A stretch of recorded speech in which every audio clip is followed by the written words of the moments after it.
Okay, so you may know the Hebrew alphabet, but do you know how to write the Hebrew alphabet?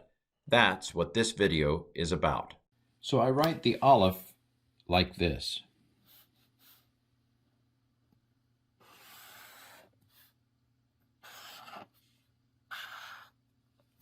Now I had a Hebrew professor who suggested you might just do an X, but I prefer to do it a little bit more like the printed version. The way I write the bet is like this. That looks actually like the resh, as we'll see, the R, but then you've got this little thing at the bottom, so it's kind of like a little hangman. And if it's bet, then you've got the dot, the dogish in the middle. If it's vet, then it doesn't, if it's the V sound. So the gimel, I write like this, kind of down like that, and then give it a leg. So it's like a little man walking. I'm walking, I'm talking, and he's good. See, there's the head, goes down, and give him a leg. And that's gimel, Aleph, bet, gimel. The dalet, I would write like this. Kind of go like this, and then down. It's, again, similar to the resh, but the tittle's important. Remember, jots and tittles. The little things matter, especially with Hebrew letters.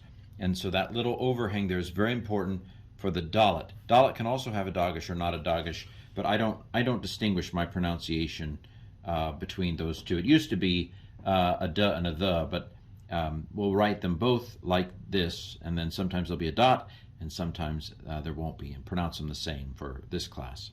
So Aleph, Bet, Gimel, Dalet. So the hey, you could start off like a dalet, but I tend to do it like that, and then draw another line down. That's hey, Aleph, Bet, Gimel, Dalet, hey. So the Vav, I really almost like a straight line down. That's how I do the Vav. Whether you want to have something at top or not, you don't have to, but that's the way I do it. Vav. It used to be pronounced wow. Aleph, Bet, Gimel, Dalet, Hey, Vav, Zayin. So the way I would write a Zayin is a little hat at the top and then a line down, and that's Zayin. Z. The Kate, I would write a lot like the Hey, so it's very much like the Hey, except the Hey is not connected. The Chait is connected. So you can see how these little details are important. That's a ch, a chait, transliterated as an H with a dot under it, as opposed to the hey, h, which doesn't have a dot under it. So Aleph, Bet, Gimel, Dalet, Hey, Vav, Zayin, Chet. Next is Tet. And here's the way I do a Tet. Kind of like a U, and then it curves back in on itself. Chet. Aleph, Bet, Gimel, Dalet, Hey, Vav, Zayin, Chet, Tet. Yod is easy. Just a little apostrophe almost there at the top. Aleph, Bet, Gimel, Dalet, Hey, Vav, Zayin, Chet, Tet, Yod. So the next one is Kaf. And the problem with Kaf is that it has both an initial form, which we're going to write just like maybe a magnet. That's the initial or in the middle of a word. But then we have the Kaf at the end of a word. And you just grab the bottom and pull it down, right? So here's the final Kaf. It's the final Kaf down. Anyway, so there is the final Kaf when it's the last letter. Sometimes there's a shavah, 2 dots in the middle of that. But this is the initial middle Kaf and the final Kaf. And that's Kaf. Aleph, Bet, Gimel, Dalet, Hey, Vav, Zayin, Chet, Tet, Yod, Kaf. Lamed. Remember, Lamed is the one that goes above the line. It's got a Elvis hat on it. Lamed, the L one. These next two, Kaf, Lamed, Mem, Nun, are KLMN. Mem also has 2 different forms. It's got the form of the mem when it's at the beginning or middle of a word. It's kind of like a Viking helmet. Da-da-da-da. At the end of a word, it's kind of like just a square.